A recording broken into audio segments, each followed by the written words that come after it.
انڈے کا کاروبار کر۔ عمران خان نے کہا مرغی پالو، تم نے مذاق اڑایا، اب 20 روپے کے 30 روپے کا انڈا کھاؤ، جو 8 روپے کا تھا 10 روپے کا تھا۔ اس نے کہا کٹے پالو، بھینسیں پالو، دودھ فری میں۔ ارے نہیں، اور لو نا 250 کلو دودھ۔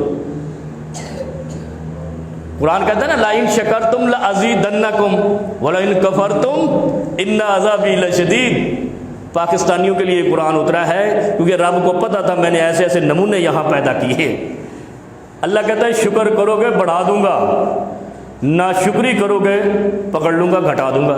اللہ نے کیسے کیا؟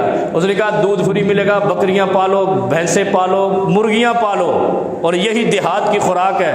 اور ہم نے کہا مرغیاں پلوا رہا ہے، عمران نے بھیج دیے کٹے دے رہا ہے یار۔ اس کے بعد نتیجہ کیا نکلا؟ نہ دودھ مل رہا ہے، نہ انڈا مل رہا ہے، نہ گوشت مل رہا ہے۔ چیخ رہا ہے مہنگائی خبیث قوم، وہ مظاہرے کر رہی ہے جی 600 روپے 650 روپے مرغی، خدا کرے یہ 6000 روپے کلو ملے تمہیں۔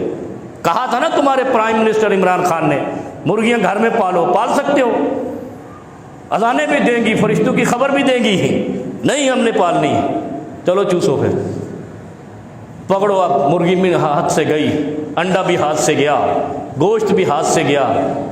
اور اللہ قرآن میں کہتا ہے وَأَقْسَمُوا بِاللَّهِ جَهْدَ أَيْمَانِهِمْ لَئِن جَاءَهُمْ نَذِيرٌ لَيَكُونُنَّ أَهْدَىٰ مِنْ إِحْدَى الْأُمَمِ۔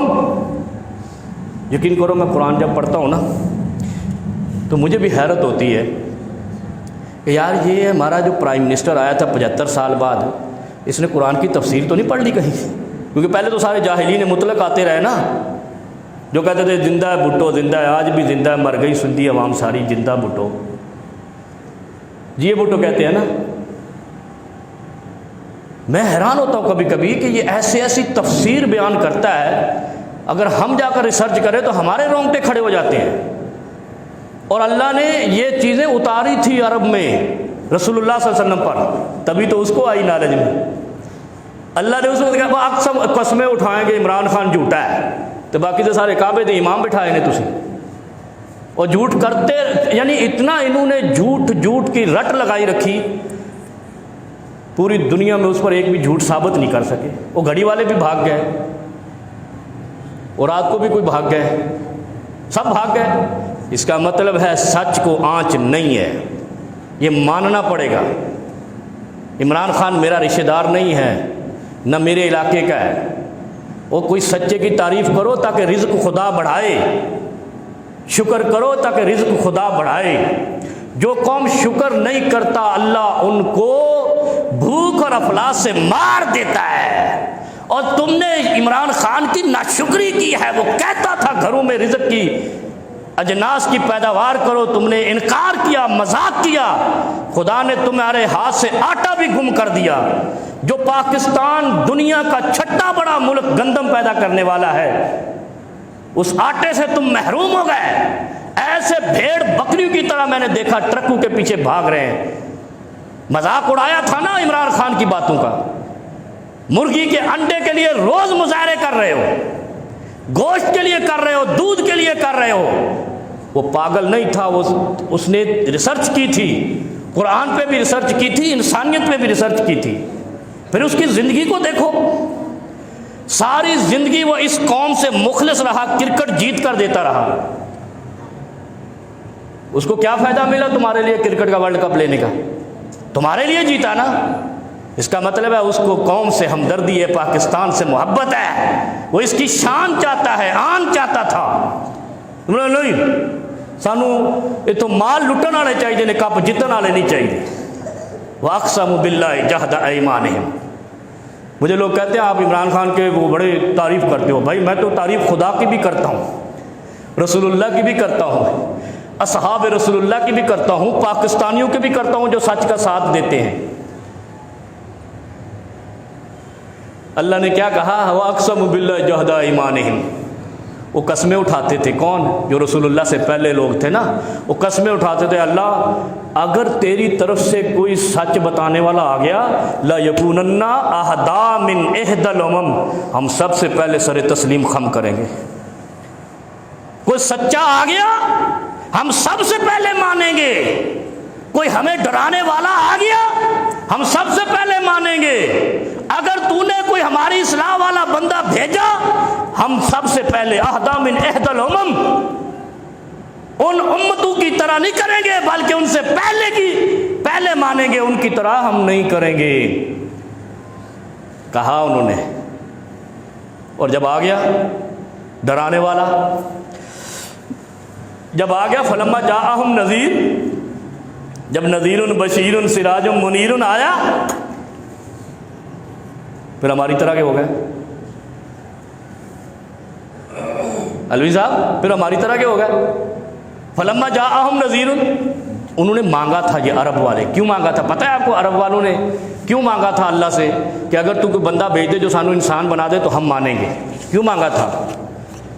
میرے گھر میں بیٹی پیدا ہوئی، مجھے یہ معاشرے کے خوف سے میں نے بیٹی زندہ درگور کر دی کہ میری غیرت کا مسئلہ ہے، یہی تھا نا، بے ای ذنب قتلت واذا الموءودۃ سئلت، جب بیٹی پیدا ہوتی زندہ درگور کر دیتے۔ پھر اللہ نے کہا کہ یہ بیٹی پوچھے گی کل حشر میں کہ مجھے کس گناہ میں تم نے دفن کیا۔ یہ تو سنی ہوئی باتیں۔ جب یہ نوعیت اس معاشرے کی آئی نا، ڈوبنے لگے، جیسے پاکستانی ہر روز شام کو آواز لگتی ہے بیٹھ کے میراثی ٹی وی پہ کہہ رہے ہوتے ہیں پاکستان ڈیفالٹ کرنے والا ہے، خدا کرے۔ اچھا ایک آدمی کہتا ہے اللہ کرے ہم ڈوب جائیں، میں کہا بے غیرتا تو ڈوب جا، ہم کیوں ڈوبے؟ ہم سچ کے ساتھ ہیں، تم جھوٹ کا، تم کہتے تھے میاں دے نعرے وجن گے، تیرے سر چاٹے دے پیڑے وجن گے۔ باتیں تو سیدھی کر لو یار، قبر میں کرو گے حشر میں موقع نہیں ملے گا۔ جو سیدھی بات ہے کہہ دو۔ جسٹس افتخار چودھری کہتا تھا نہ آسمان گرے گا نہ زمین پھٹے گی، سچ کہہ دو، ول پاور سے کہہ دو۔ اور ہم کہہ دیتے ہیں، پھر تو آسمان پھٹ رہا ہوتا ہے، زمین پھٹ رہی ہوتی ہے، آسمان گر رہا ہوتا ہے، اتنی لمبی زبانیں ہم پر بھونک رہی ہوتی۔ اور معززین کی میں نے ایک دن لکھ دیا، میں نے کہا جتنی بری حالت اس وقت پاکستان میں مذہبی جنونیوں کی ہے نا، اتنی کسی دنیا کے ملک میں نہیں ہے۔ ان کو سچ نظر ہی نہیں آتا، ان کو فضل الرحمان کے علاوہ سارا جھوٹ نظر آتا ہے۔ جس نے پچھلے 30-40 سال سے دین کی نیلامی لگا رکھی ہے، وہ اقسم، یہ وہی لوگ تھے، وہ دانشور تھے۔ ابو جہل نے کیا کہا تھا؟ میں ایسا قرآن لے آتا ہوں، اس کا مطلب پڑھا لکھا تھا، جاہل تو نہیں تھا۔ جاہل تو نہیں تھا نا ابو جہل، اس نے کہا تھا میں ایسا قرآن لاؤں گا، اللہ نے کہا لے آ، جب نہیں لا سکا ایک سورت لے آ، کہا ایک آیت لے آ، ابو جہل سے کہا تھا، اس کا مطلب پڑھا لکھا دانشور ڈاکٹر انجینئروں جیسا آدمی تھا۔ اور ادھر نبی کون سا تھا؟ ان پڑھ، نبی امی وصلی اللہ علی النبی الامی، ایسے ہی تھا نا۔ پڑھے لکھوں کو شکست دی ہے ان پڑھ نے اپنی اللہ کی مدد سے، اور ہم پڑھے لکھے امریکہ کے نوکر ہیں، یہودیوں اور عیسائیوں کی کمپنیوں کے ملازم بن کر فخر سے اتراتے ہیں دنیا میں، اپنی مرغی نہیں پالتے، بکری نہیں پالتے، بھینس نہیں پالتے۔ جو خدا نے زمین دی ہے اس کے رزق کو اپنے جانوروں کو کھلا کے اپنا پیٹ نہیں پالتے، پھر بھوک سے مرو گے نا، اور کیا کرو گے؟ پھر ذلیل و رسوا ہوگے نا، کیا نہ کرو گے؟ وَأَقْسَمُوا بِاللَّهِ جَهْدَ أَيْمَانِهِمْ۔ موضوع تو کوئی اور تھا، آج بات کہیں اور نکل گئی۔ اصل میں آیت کا مفہوم بڑا وسیع، میں نے کہا نا یہ معنی خیز اور آئی کیو لیول والی آیت ہے یہ قرآن کی، جا کر کہیں سرچ کرنا۔ انسان کے آئی کیو لیول کو جو قرآن میں آیت بیان کرتی ہے نا، جس کو کہتے ہیں مینٹل لیول، وہ یہ آیت ہے، وَأَقْسَمُوا بِاللَّهِ جَهْدَ أَيْمَانِهِمْ لَإِنْ جَاءَهُمْ نَذِيرٌ لَيَكُونُنَّ أَهْدَىٰ مِنْ إِحْدَى الْأُمَمِ۔ اللہ سے کہا اللہ کوئی بندہ بھیج دے، ذرا سانو بندہ بناوے، ہم سب سے پہلے مانیں گے۔ جب اللہ نے بھیجا نا نذیر بشیر سراج منیر، اور میں تیری تو مننی کوئی نہیں، اور پھر کیا کہنے لگے جو تو لایا یہ ہم بھی لے آئیں گے، کہنے لگ گئے تھے نا جو تو لایا ہے یہ ہم بھی لائیں گے، تو کہا جاؤ لاؤ۔ فلما جاءہم نذیر، پھر اللہ نے جب بھیجا نذیر، ڈرانے والا، نذیر کہتے ہیں ڈرانے والے کو، جہنم سے بچ جاؤ، یہ ڈرانا ہی ہے نا۔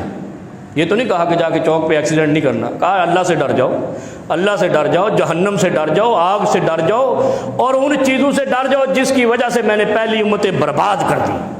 فلما جاءہم نذیر ما زادہم الا نفورا،